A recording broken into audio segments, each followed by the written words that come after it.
Louange et remerciements soient rendus à notre Seigneur pour cette heure de grâce où nous pouvons être rassemblés aujourd'hui devant sa face. Avant de prier ensemble, j'aimerais lire une parole que nous trouvons dans Éphésiens au chapitre 4 à partir du verset 1. Et pour cela, je voudrais prier que nous puissions nous lever. Éphésiens chapitre 4 à partir du verset 1. Je vous exhorte donc, moi, prisonnier dans le Seigneur, à marcher d'une manière digne de la vocation qui vous a été adressée, avec toute humilité, douceur, avec patience, vous supportant les uns les autres dans l'amour. Verset 3. Et efforcez-vous de conserver l'unité de l'esprit par le lien de la paix. Verset 4. Un seul corps, un seul esprit, comme vous avez été appelés à une seule espérance par votre vocation. Verset 5. Un seul Seigneur, une seule foi, un seul baptême. Un seul Dieu et Père de tous, qui est au-dessus de tous, par tous et en tous. Prions. Père Céleste, nous te remercions pour ta grâce et ta fidélité, ô Dieu. Merci Seigneur de ce que, par ta parole, tu nous as appelés et tu nous as indiqué comment nous pouvons nous approcher de toi. Mon Seigneur, que nous puissions nous approcher de toi, Dieu dans les cieux. Aide-moi, Seigneur, aide-nous, ô Dieu, afin que nous puissions nous approcher de toi dans l'unité de l'Esprit, Seigneur Jésus-Christ. Tu sais que nous regardons à toi. Nous voulons davantage de toi et de ce que tu as préparé pour nous, ô Dieu. Prépare mon cœur, prépare nos cœurs à tous en cette heure pour que nous recevions ta parole, ô Seigneur, afin que ton nom soit glorifié et loué. Seigneur, nous te prions aussi de bénir ton peuple sur toute la terre, partout, dans tous les pays où tu les as placés, ô Dieu. Tu connais chacun d'eux par nom. Tu les as appelés, ô Seigneur. Fais grâce, ô Dieu, afin que nous te louions, nous puissions te louer, t'adorer et élever ton nom. Bénis-nous ce soir, ô Dieu. Parle-nous, ô Seigneur. Parle-moi, ô Seigneur, et donne-moi la force d'accepter tout ce que tu dis, ô Dieu, pour la gloire et la louange de ton nom. Amen. Amen. Nous nous asseyons.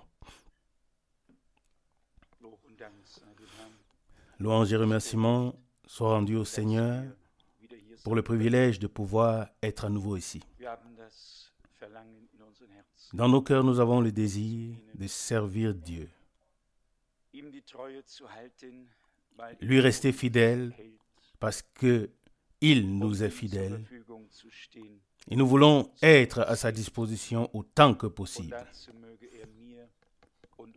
Et pour cela, qu'il puisse nous accorder à moi et à nous tous la grâce. Nous avons tous certainement à cœur la cause de Dieu. J'ai aussi entendu parler des réunions bénies qui ont eu lieu ici, en particulier la prédication intitulée « L'état de l'Église ». Et je me suis posé la question, et je voudrais poser la même question à chacun de nous. Qu'avons-nous, de manière personnelle, appris de toutes ces choses? Où est-ce que nous nous sommes laissés corriger, remettre sur le droit chemin?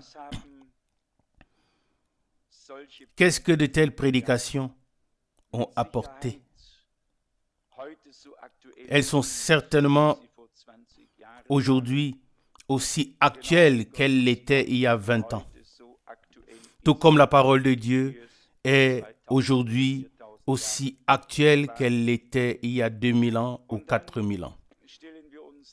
Et puis nous nous posons la question, qu'est-ce que Dieu a pu accomplir qu'est-ce qui est resté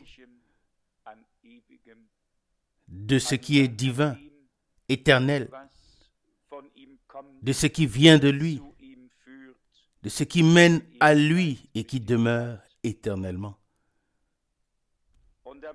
Et là, nous devons, je le crois et j'espère que notre frère de la DDR ou bien de la R de la DDR le comprend aussi de la bonne manière.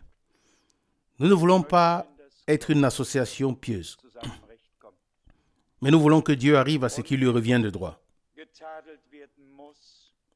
Et s'il faut réprimander, alors la parole de Dieu nous dit que le jugement commence dans la maison de Dieu, selon 1 Pierre 4, verset 17. Et si nous voulons être la maison de Dieu, et ainsi l'Église de Dieu, l'Église, ce n'est pas la salle, ni les 4 murs, ni les chaises. L'Église est l'organisme vivant et le corps du Seigneur. Si la parole de Dieu dit que le jugement commence dans la maison de Dieu, et ainsi en moi et en toi, en nous, que devons-nous alors dire à ce sujet? Alors nous devons être en accord avec cela intérieurement et dire, Seigneur, ce que tu as à réprimander, à condamner, alors condamne-le. Ce que tu as à corriger, alors corrige-le. Nous voulons te servir. Amen. Et en méditant sur le sujet de la Sainte Seine, j'ai découvert un parallèle entre le Nouveau Testament et l'Ancien Testament que je n'avais jusqu'aujourd'hui jamais vu. Paul écrit dans 1 Corinthiens au chapitre 10, peut-être devrais-je lire ces paroles. Il écrit 1 Corinthiens chapitre 10 verset 20. Non. 1 Corinthiens chapitre 10 verset 20 et 21. Non. Mais je dis plutôt que les païens offrent des sacrifices aux démons et non à Dieu. Mais je ne veux pas que vous soyez en communion avec les démons. Verset 21, vous ne pouvez pas boire la coupe du Seigneur et la coupe des démons. Vous ne pouvez pas être assis à la table du Seigneur et à la table des démons. Verset 22, où voulons-nous provoquer la jalousie du Seigneur? Sommes-nous plus forts que lui? Et le passage parallèle à celui-ci est Lévitique chapitre 17 à partir du verset 3, lorsque les Israélites pouvaient égorger les animaux dans le camp ou hors du camp et qu'ils offraient leurs sacrifices. Et le Seigneur Dieu dit simplement, ce n'est pas à moi que vous les avez offerts, mais vous les avez offerts aux démons. Et cela m'a vraiment transpercé le cœur. On peut faire des choses que Dieu a déterminées, que Dieu exige. Mais si on ne les fait pas comme il l'a ordonné, et pas là où il l'a déterminé, alors la chose n'est pas faite pour lui. Et ainsi, je vous le lis dans Lévitique chapitre 17. Oui, vous pourrez vous-même lire à partir du verset 3. Et moi, je vais lire à partir du verset 5. Lévitique 17, verset 5. Les Israélites amèneront donc leurs animaux à sacrifier, qu'ils ont l'habitude d'égorger dans le camp. Ils les apporteront en sacrifice à l'entrée de la tente d'assignation pour le Seigneur, et ils les offriront en sacrifice d'action de grâce pour le Seigneur. Verset 6. Le sacrificateur en prendra le sang sur l'autel du Seigneur, en répandra le sang sur l'autel du Seigneur qui se trouve devant l'entrée de la tente d'assignation, et il brûlera la graisse qui sera d'une odeur agréable pour le Seigneur. Verset 7. Ils n'offriront plus le sacrifice de leurs animaux aux mauvais esprits dont ils se servent maintenant pour pratiquer l'idolâtrie. Ce sera pour eux, une ordonnance éternellement valable de génération en génération. Je dois avouer en toute honnêteté que j'ai toujours eu beaucoup de mal à comprendre quand il est écrit dans les prophètes qu'Israël s'est livré à l'idolâtrie. Car Israël ne croit pas aux dieux et aux idoles. Israël croit à un seul Dieu et nous le savons. Mais partout, il est parlé de l'idolâtrie qu'Éphraïm et Israël ont pratiquée. Partout, ici et là, toujours il est mention d'idolâtrie et d'idolâtrie. Et ici, nous voyons que même les sacrifices qui devaient être consacrés à Dieu ont été offerts aux démons. Mais offert dans la foi que c'était offert à Dieu. Et le service divin est devenu une idolâtrie. Et toute l'affaire était alors sous la malédiction. Et l'ennemi avait ainsi sa main au milieu du peuple de Dieu. Et si nous voulons tirer une leçon de ces paroles, alors c'est que tout ce que nous faisons n'est fait pour Dieu que si nous le faisons exactement selon les instructions qu'il a données. Tout le reste n'a aucune valeur à ses yeux et n'est pas fait pour lui. Au contraire, est fait dans l'incrédulité, la désobéissance et tout ce qui va avec. Et là, nous pouvons remonter jusqu'à Caïn, qui lui aussi a offert un sacrifice. Et il pensait l'offrir à Dieu, mais Dieu ne l'a pas considéré. Et si maintenant le Seigneur nous a accordé la grâce d'entendre sa parole en ces jours, et de l'entendre encore, je ne pense pas qu'il existe un endroit sur la terre où la parole de Dieu a été apportée avec une telle abondance. Nous avons même traduit les prédications de Frère Branham des années 60. Oui, nous les avons traduits et nous les avons écoutés au moins 2 fois ici. Et la plupart d'entre nous, même 3 fois. Nous avons lu dans les Saintes Écritures, nous avons considéré la parole de Dieu. Et malgré tout, nous devons nous poser la question avec la main sur le cœur. Nous poser la question de savoir qu'est-ce qui est resté en nous et qu'est-ce que Dieu a pu accomplir en chacun de nous. Où est mon propre moi? Où est-ce qu'il a été crucifié? Où est-ce que ma propre vie a cessé afin que Christ puisse vivre? Et maintenant, Frère Schmitt nous a lu un passage d'Éphésiens chapitre 4 et il est dit au verset 1, « Je vous exhorte donc, moi le prisonnier dans le Seigneur, de marcher d'une manière digne de la vocation qui vous a été adressée. » Amen. Verset 2, « Avec toute humilité et douceur, avec patience, vous supportant les uns les autres dans l'amour. Qu'en est-il d'un tel verset? Si ce verset n'est que écrit sur le papier et ne se reflète pas dans nos vies, alors il ne sert à rien. Les derniers jours,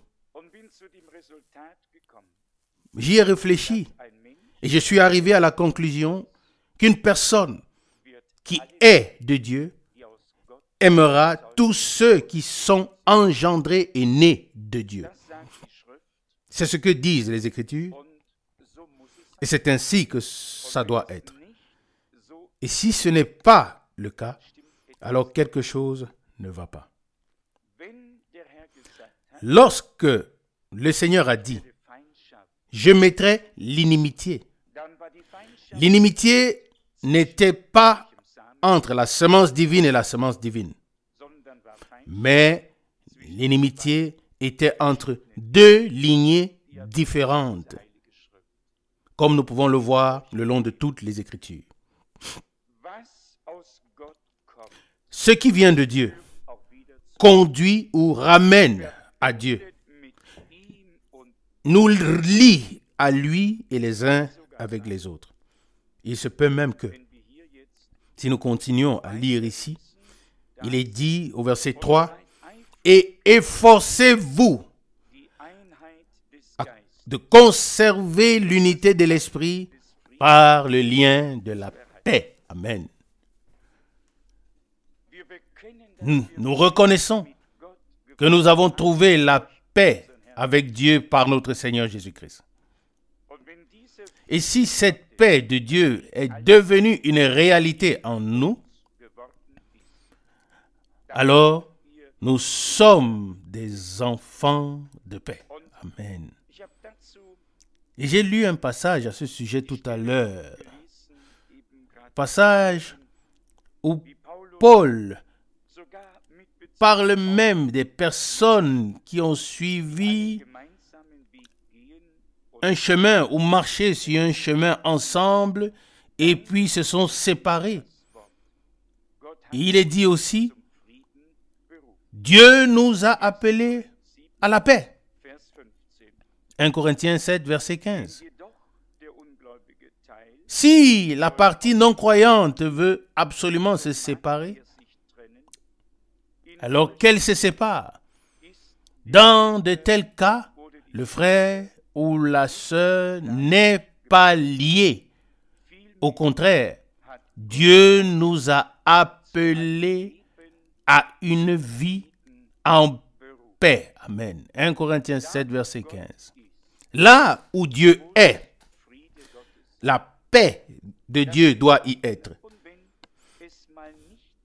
Et s'il arrive que nous ne devions pas avancer ensemble, marcher ensemble, alors nous devons quand même pouvoir avancer séparément, en paix avec Dieu.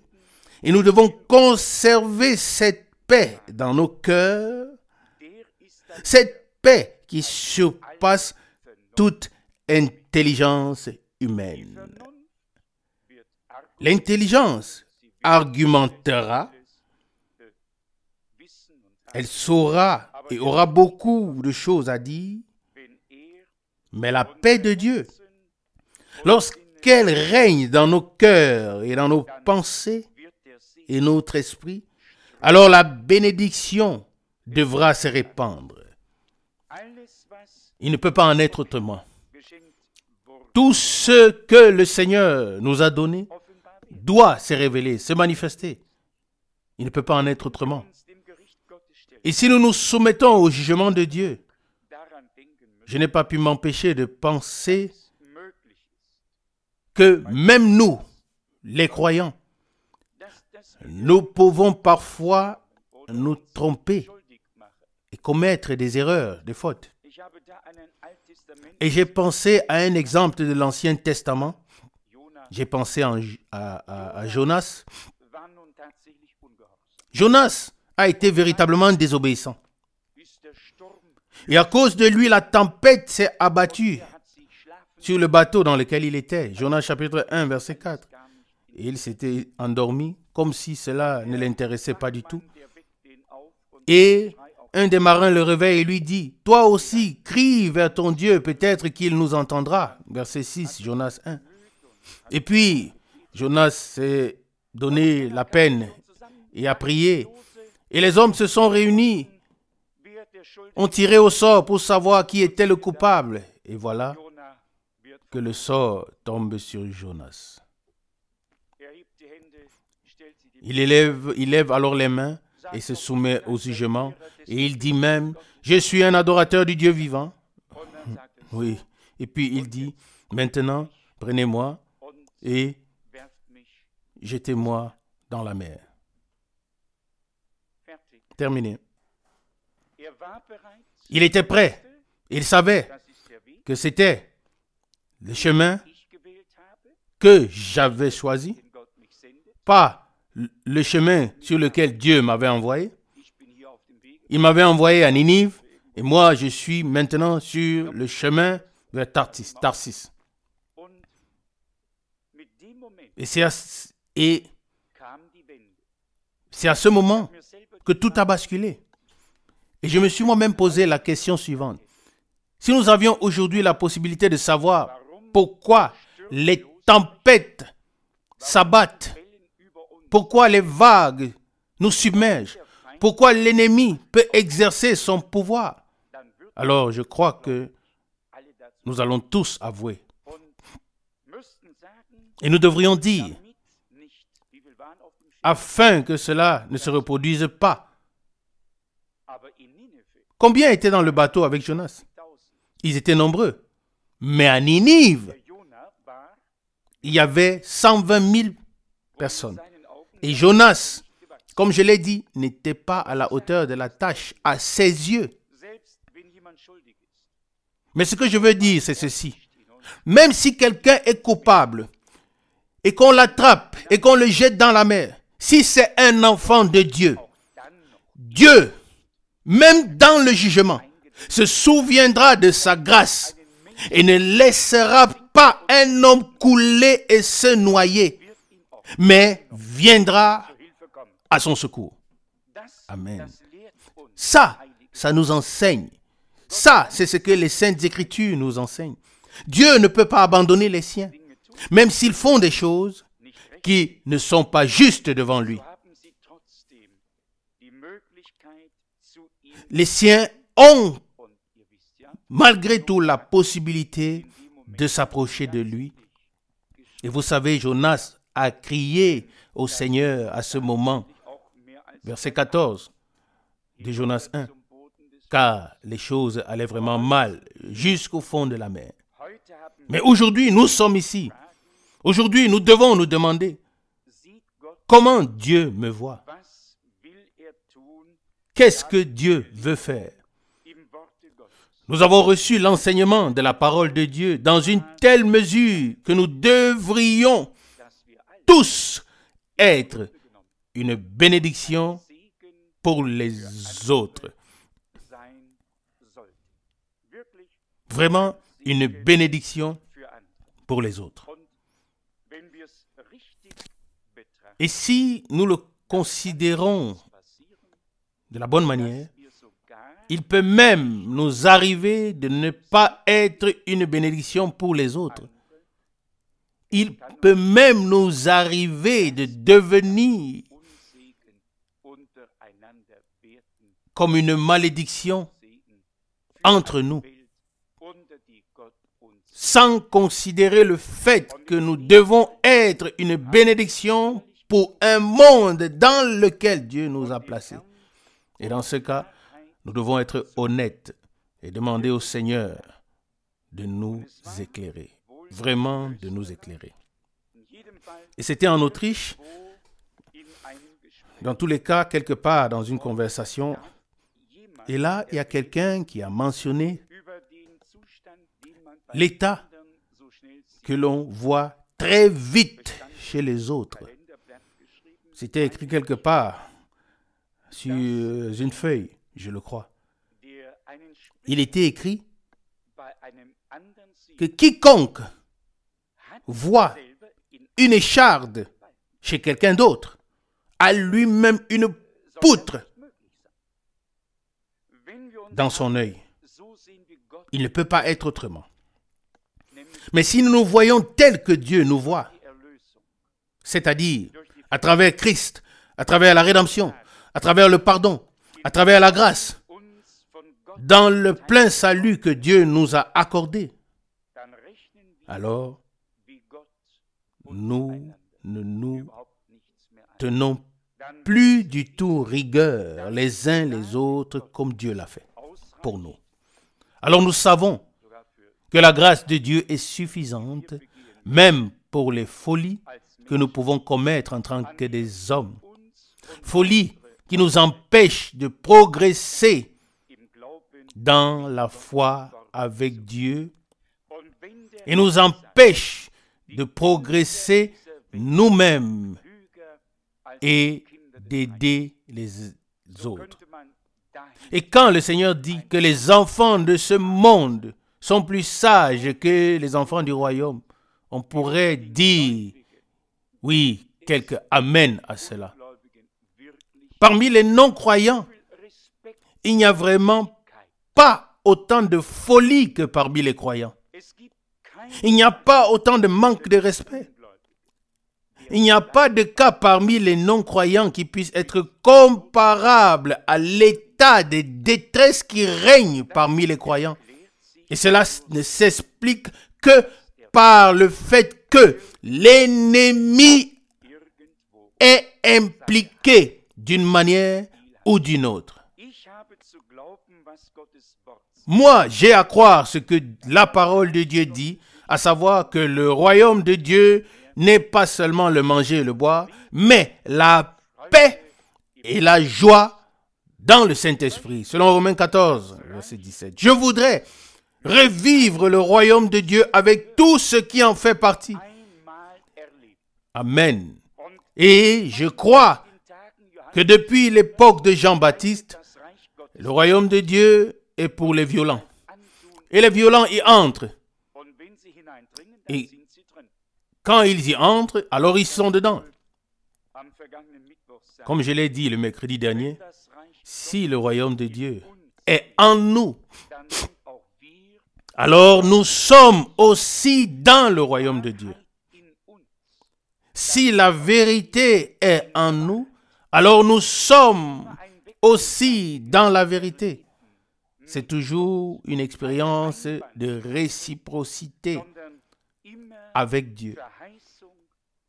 Ce n'est pas une voie à sens unique, mais toujours la promesse et l'accomplissement de ce que Dieu a promis. Nous devons donc, avec toute notre énergie, nous présenter devant la face de Dieu. Il faut reconnaître et abandonner tout ce qui est enfantin, humain et mondain, et certainement tout ce qui vient de l'ennemi, afin que Dieu puisse arriver à ce qui lui revient de droit. Paul écrit aux Galates, « Vous courriez bien, qui vous a arrêté ?» Galates chapitre 5, verset 7. Nous devons tous ensemble prier Dieu. Et chacun doit chercher et trouver la connexion, le lien avec Dieu et en faire l'expérience. Dans la parole que nous avons lue ici dans Éphésiens chapitre 4, il est dit que nous devons, verset 2, avec toute humilité et douceur, avec patience, nous supportons les uns les autres dans l'amour, verset 3, et nous efforçons de conserver l'unité de l'esprit par le lien de la paix. La paix est comme un lien qui nous enveloppe tous. Et si ce lien se rompt, alors tout s'effondre. Alors tout s'effondre. C'est comme une gerbe qui est bien liée. Tout est bien ordonné. Si ce n'est pas le cas, alors tout s'effondre. L'amour de Dieu est le lien de la paix. Si on coupe le lien de la paix, qu'avons-nous alors? Qu'avons-nous alors? Si l'amour est le lien de la paix, alors nous devons veiller à ce que la paix de Dieu nous soit préservée. Dans le verset 4 d'Éphésiens 4, nous lisons « Un corps, un seul esprit, comme vous avez été appelés à une seule espérance par votre vocation. » Amen. C'est la même espérance que nous portons en nous. Le même Seigneur en qui nous croyons. Les mêmes promesses que nous avons entendues et reçues. Et bien-aimés frères et sœurs, soyons honnêtes les uns envers les autres et ayons confiance au Seigneur de ce qu'il achèvera en nous, la bonne œuvre qu'il a commencée pour le jour de son retour. Et que personne ne laisse pousser en lui des racines d'amertume et ne reste en arrière par rapport à la grâce de Dieu, mais que nous soyons tous pénétrés par Dieu, que nous puissions tous déposer à ses pieds, et alors il fera de nous un seul corps et un seul esprit. Il faut que nous puissions discerner le corps de Christ. Et Paul le dit, qu'il y a beaucoup qui sont faibles et malades et même quelques-uns qui sont morts parce qu'ils n'ont pas pu discerner le corps du Seigneur. Selon 1 Corinthiens 11, verset 30. Le corps du Seigneur, en tant qu'Église, a été jugé en Christ, dans son corps de chair. Le jugement l'a frappé. Et lorsque nous voyons le corps du Seigneur aujourd'hui, nous voyons une troupe rachetée par le sang. Nous voyons alors des hommes sauvés. Nous voyons alors des enfants de Dieu. Nous ne connaissons alors plus personne selon la chair, mais selon ce que Dieu a fait. Le corps du Seigneur est sous le sang de l'agneau, sous la conduite du Saint-Esprit, dans la parole de Dieu. Et si nous avons ce discernement, cette distinction dans nos cœurs, de la même manière que nous croyons que Dieu nous a acceptés et nous a pardonnés, nous croyons aussi que Dieu a accepté et pardonné notre frère et notre sœur. Que nous ne mesurions plus avec 2 poids, 2 mesures. Vous savez que nous sommes tous des hommes. Il ne faut pas croire que l'on peut facilement mesurer avec 2 poids et 2 mesures. Comme nous pouvons juger les choses de manière différente. Et certains ne s'en rendent même pas compte parce qu'ils ne se remettent pas en question. Mais remarquez que lorsqu'une personne nous plaît, alors nous voyons automatiquement toutes choses de manière rose. Tout est bien. Et lorsqu'une personne ne nous plaît pas, alors tout devient d'une autre couleur. Et nous jugeons les choses très différemment. Est-ce vrai? Soyez honnêtes. Nous sommes encore tous des hommes. Oui. Mais qu'en est-il de la parole? L'homme spirituel juge tout correctement, mais personne ne le comprend ou ne le juge correctement selon 1 Corinthiens 2, verset 14. Si Dieu nous a accordé la grâce d'être spirituel, être spirituel ne signifie pas redresser le torse. Être spirituel signifie être conduit par l'Esprit en accord avec la parole de Dieu. Amen. Et je dois maintenant peut-être faire mention de frère Rousse, car ce qu'il a dit m'a touché. Et je lui ai dit aussi qu'il devrait prier pour que Dieu nous accorde le don de discernement. Et autant que je m'en souvienne, il a dit, tu as déjà ce don. Et j'ai sursauté et je me suis dit en moi-même, non, certainement pas. Et puis, il m'a donné la réponse. Le don de discernement réside dans la parole. La parole dit le droit. Et les choses ne sont pas coupées et jugées selon notre bon vouloir, selon notre propre mesure. Mais Dieu a fixé une norme et cette norme se trouve dans sa parole. Et c'est à cela que tout est examiné. Et ce qui n'est pas conforme est automatiquement faux. Et c'est ainsi. On ne peut pas changer la parole. Nous devons tous nous soumettre à cette parole de Dieu avec tout ce que nous sommes. Verset 5, Ephésiens 4. Un seul Seigneur, une seule foi, un seul baptême. Un corps, le corps du Seigneur. Un esprit, le Saint-Esprit. Une seule vocation sur base de l'espérance que nous portons en nous. Un seul Père qui est tout en tous. Et il est dit, un seul Dieu et Père qui est au-dessus de tous, par tous et en tous. Oui, par tous, pas seulement un ou deux, mais tous.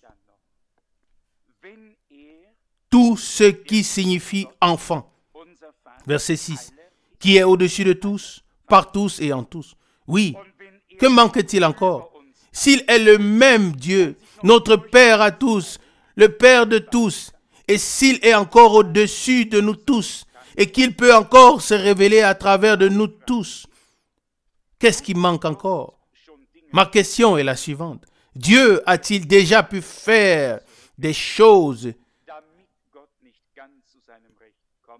et nous sommes seulement retenus par l'ennemi pour que Dieu n'arrive pas à ce qui lui revient et que nous ayons divers obstacles sur le chemin? Ou alors manque-t-il encore ces premières expériences qu'un homme doit vivre, expérimenter avec Dieu pour vraiment comprendre qu'on ne met pas du neuf dans du vieux, mais que Dieu peut faire toutes choses nouvelles. Je l'ai dit assez souvent. Je crois qu'un homme, même un homme de Dieu, qu'il soit prophète ou autre chose, tant qu'il est sur terre, il demeure un homme. Mais ils ont été appelés des dieux parce que le divin était en eux. Sur la terre, il y a peut-être eu des erreurs, des manquements ici ou là, mais ils avaient une lignée divine claire, une ligne divine claire dans leur vie. Ils savaient qui leur avait parlé, ils savaient que l'Esprit de Dieu reposait sur eux et ils nous ont laissé ce que Dieu leur avait dit. Alors la même parole, le même esprit doit produire la même vie en nous. Il ne peut pas en être autrement. Chaque semence doit se reproduire selon son espèce. Ici, nous avons notre leçon. Il y a un seul corps, le corps du Seigneur. Il y a un seul esprit, le Saint-Esprit. Il y a un seul Dieu, à savoir notre Père à tous. Un seul Seigneur, une seule foi, un seul baptême. Et si nous voulons parvenir à cette unité divine, alors nous devons nous soumettre au Seigneur. Et nous devons véritablement considérer comme venant de l'ennemi tout ce qui nous bloque. Mais jamais les hommes. Je vous en prie, jamais. Nous devons faire très clairement la distinction. Nous tous, nous avons une soif de Dieu. Notre âme crie. Et si Dieu a mis une telle faim en nous, alors il va la soulager. Nous voulons laisser à Dieu ce que nous ne comprenons peut-être pas et lui faire confiance. Il y a suffisamment de choses dans les Saintes Écritures que nous ne comprenons pas. Dieu dit au prophète Osée, va, prends une prostituée et engendre des filles avec elle. Et c'est un prophète. Oui, là, nous faisons tous une tête d'enterrement. Et nous ouvrons grand les yeux, n'est-ce pas? Qu'est-ce que Dieu a dit? Ou c'est... Oui, c'est ce qu'il a dit. Vous pouvez les lire. Il y a suffisamment de choses dans les Saintes Écritures qu'aucun d'entre nous ne comprendrait. Mais ce n'est pas à toi que Dieu l'a dit. Alors tu n'as pas à t'en occuper. Dieu voulait représenter de manière imagée ce qui se passait à l'époque parmi le peuple de Dieu, à savoir l'infidélité d'Israël. Et il pouvait faire ce qu'il voulait. Il n'a demandé à personne. Il ne demandera à personne maintenant, ni à toi, ni à moi. Il ne demandera à personne. Il cherche seulement les gens qui sont prêts à faire ce qu'il a dit. Le prophète a peut-être été surpris. Mais Dieu l'a dit. Que pouvait-il faire d'autre? L'obéissance est récompensée par Dieu. Nous revenons au point de départ. Israël était un peuple de Dieu, ou le peuple de Dieu, et parce qu'il en était ainsi, Dieu ne se souciait pas de ce que faisaient les Philistins, les Amorites, les Jébusiens, ni le reste du monde. Pour le dire d'un peu de manière cruelle, le bon Dieu s'en fichait. Il ne se souciait que d'une seule chose, et c'était sa cause. Et sa cause était son peuple qu'il avait choisi par Abraham, par Isaac, par Jacob. Il a laissé massacrer les autres peuples sans se soucier.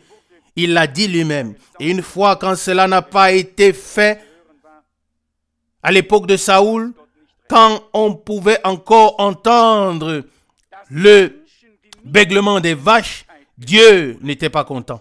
Savez-vous que les gens qui n'atteignent pas le bonheur ou qui n'y sont pas destinés, ou bien la grâce, ou bien le salut, ou n'y sont pas destinés, ne comptent pas du tout pour Dieu.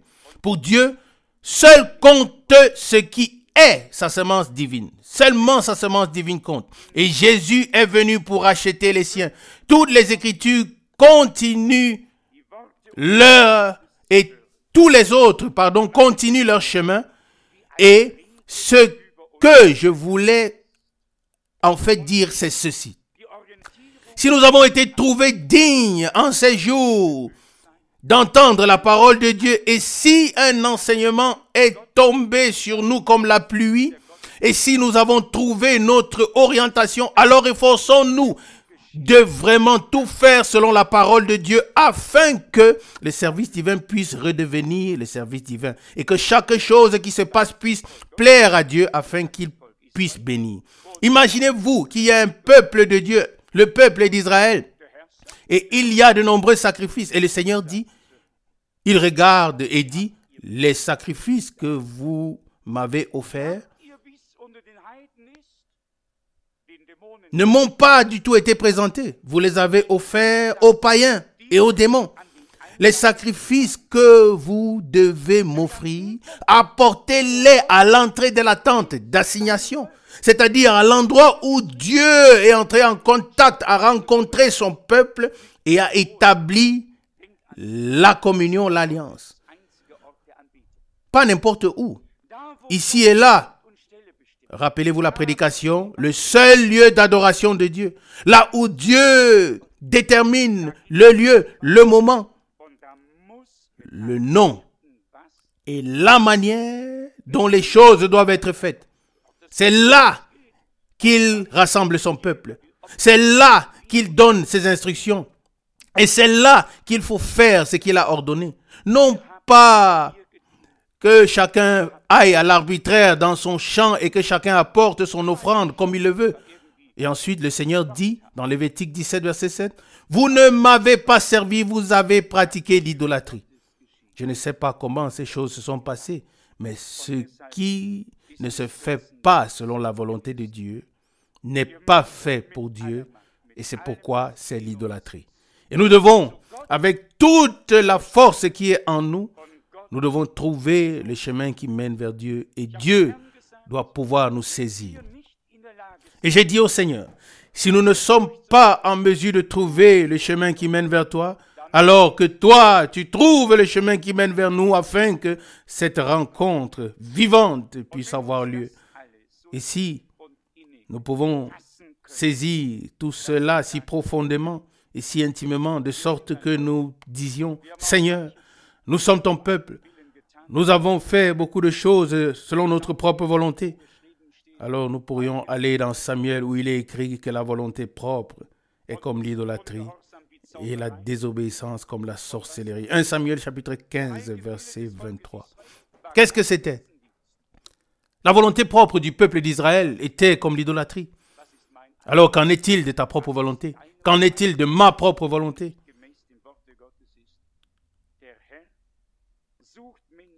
Qu'en est-il de ton affaire, de la mienne, qui n'est pas en accord avec la parole de Dieu? Le Seigneur cherche aujourd'hui, parmi ceux à qui il s'est adressé, il cherche ceux qui respectent vraiment sa parole et qui la respectent pour eux-mêmes.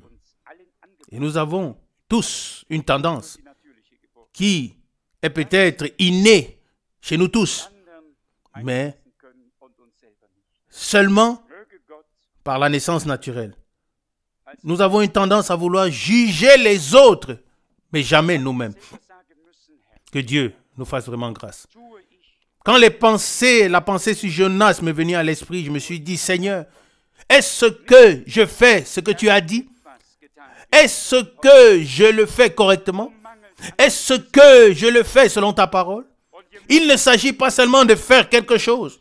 Tout le monde peut faire quelque chose aujourd'hui. Ou est-ce qu'il n'y a pas de programme religieux?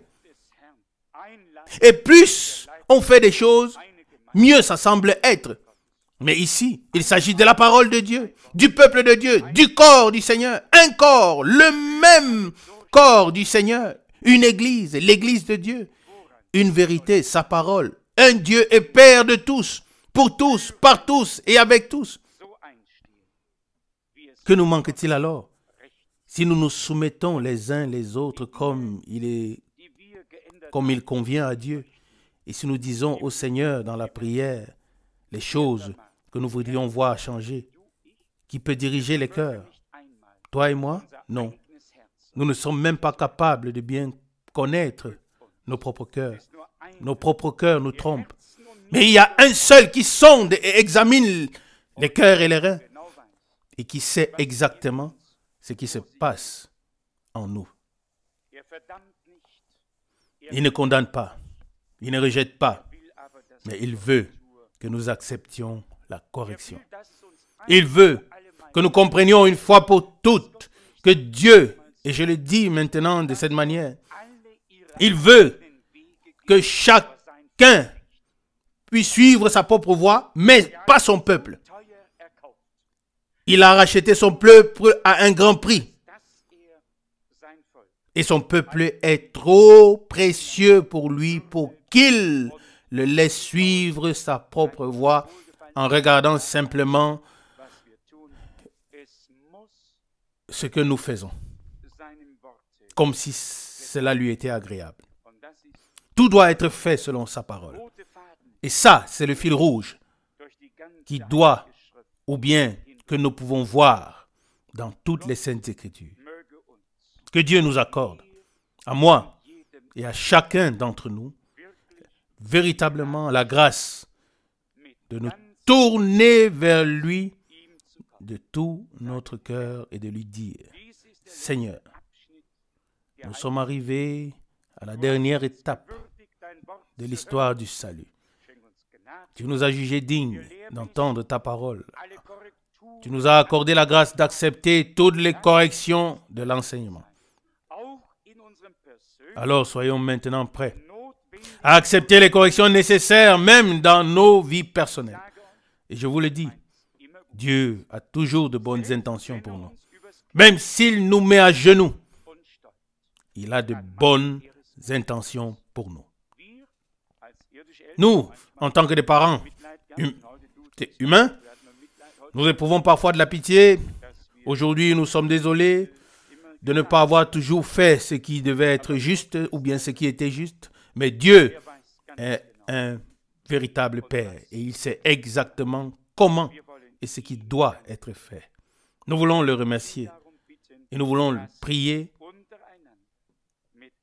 de nous aider à nous supporter les uns les autres avec humilité, douceur et patience dans l'amour, comme il est écrit ici dans Éphésiens. Et efforcez-vous de conserver l'unité de l'esprit par le lien de la paix. Verset 3, Éphésiens 4. Je crois que dans la prédication, l'état de l'Église, il est dit que l'Esprit de Dieu peut être très facilement attristé et s'irriter et se retirer, pardon. Et que nous reste-t-il alors? Il nous reste une forme. On peut chanter les mêmes cantiques, respecter les mêmes horaires de culte et tout continue. Et qu'en est-il? Frère Branham a dit un jour que Billy Graham aurait dit que si le Seigneur revenait, les groupes religieux continueraient à faire à 90% les mêmes choses et ne remarqueraient même pas que le temps de la grâce est écoulé. Nous sommes habitués à certaines choses, mais Dieu veut que la vie puisse être manifestée, que son peuple soit réuni à ses pieds en tant que le corps du Seigneur et que son esprit puisse nous pénétrer tous et que nous soyons tous conduits à marcher au même pas. Cela ne peut se produire que si nous nous laissons conduire par la parole. Amen. Qu'aucun d'entre nous ne fasse plus ce qui lui plaît, mais que nous fassions ce que Dieu exige dans sa parole. Vous savez que les réunions du week-end sont devant nous. Et qui est plus sous pression que moi? Proclamer la parole en ce temps est une telle responsabilité que cela pourrait être même effrayant et angoissant. Mais nous faisons confiance au Seigneur de ce qu'il fera grâce. Le cantique que nous avons chanté dit ceci dans le troisième strophe. Éprouve-moi, sonde-moi et vois si je porte déjà ton image. Amen. Je veux te rester fidèle, obéissant jour après jour, jusqu'à ce que je sois complètement transformé, jusqu'à ce que je sois sanctifié, entièrement façonné à ton image dans l'âme, l'esprit et la pensée. Gloire à Dieu. Quel désir peut s'élever vers Dieu et être exprimé par ses paroles. Oh, devenir complètement semblable à toi. Oui, ce sera le cas et ça doit être le cas. Tu as écrit ta parole dans mon cœur. Et avant que tu n'aies vu pleinement ton image en l'épouse, tu ne pourras jamais enlever la reine, l'épouse. Oh, amen. Ce sont des paroles que des hommes ont exprimées. Des hommes qui ont porté en eux une espérance vivante comme toi et moi. Et ils savaient aussi ce que Dieu avait exigé de nous tous dans sa parole. Nous ne voulons pas l'exiger les uns des autres, non. Mais nous voulons tous nous tenir devant la face de Dieu et dire et demander, Seigneur, que veux-tu que je fasse? Où est-ce qu'il manque quelque chose en moi? Aide-moi, fais-moi grâce et Dieu le fera. Amen. L'achèvement de l'Église épouse du Seigneur se fera comme cela était au commencement. Un seul cœur, une seule âme, imprégnée par l'amour divin qui a été révélé à la croix. Et tous serviront le Seigneur et les uns les autres et le Seigneur pourra se révéler à travers tous pour la gloire et la louange de son nom. Dans nos prières, consacrons ce week-end au Seigneur afin qu'il révèle sa volonté et nous prépare intérieurement à faire sa volonté. Amen. Amen. Prions. Père Céleste, de tout cœur, je te remercie pour ta grâce. Seigneur, je te remercie pour ta présence, pour ta précieuse et sainte parole, pour ton amour, pour ta grâce et ta miséricorde envers nous. Fidèle Seigneur, c'est notre prière commune que tu arrives à ce qui te revient de droit dans ton Église. Un corps, le corps du Seigneur, dont nous sommes des membres. Un seul esprit, le Saint-Esprit, qui nous introduit dans ce corps. Un seul Dieu et Père, notre Père à tous, en tous et par tous. Bien-aimé Seigneur, que cela soit ainsi. Que tu ordonnes à l'Esprit l'unité. Que tu ordonnes l'unité à l'Esprit du temps et à tous les autres esprits. Seigneur bien-aimé, exige-le pour ton peuple, car tu l'as racheté par ton sang précieux et saint à la croix de Golgotha. Seigneur, révèle ta victoire. Ce soir, je te prie, je te demande une chose. Accorde-moi, ainsi qu'à chacun personnellement, de venir devant ta face et que personne ne regarde l'autre, ne pense à l'autre, mais que chacun se présente devant toi et te prie. Fais-moi miséricorde. Montre-moi ce qui me manque. Aide-moi.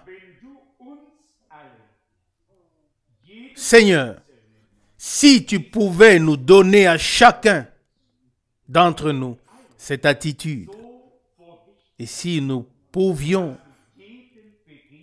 tous nous présenter devant toi, de sorte que tu puisses visiter chacun d'entre nous, car tu as parlé à chacun personnellement. Et c'est ainsi que nous venons aussi à toi d'une manière personnelle. Quand il s'agit de bénédiction, nous prions pour nous tous. Mais quand il s'agit des épreuves, que chacun s'éprouve soi-même. Mon Dieu, donne-nous la capacité de discerner sur base de ta parole ce qui est juste, afin que le service divin puisse être le service divin et que nous puissions nous asseoir à la table du Seigneur et nous rassasier des riches biens de sa maison. Fidèle Seigneur, fidèle Dieu, bénis les réunions de ce week-end. Seigneur, je suis très anxieux, mais nous te prions ensemble. Fais-nous miséricorde. Donne ta parole avec onction et conduite de ton Saint-Esprit. Révèle ta volonté maintenant pour ce temps. Ô Dieu dans le ciel, tu laisses tous les peuples faire ce qu'ils veulent, mais ton peuple, non. Tu laisses toutes les églises faire ce qu'ils veulent, mais pas ton église. Tu bâtis ton église et tu l'achèves pour le jour de ton retour.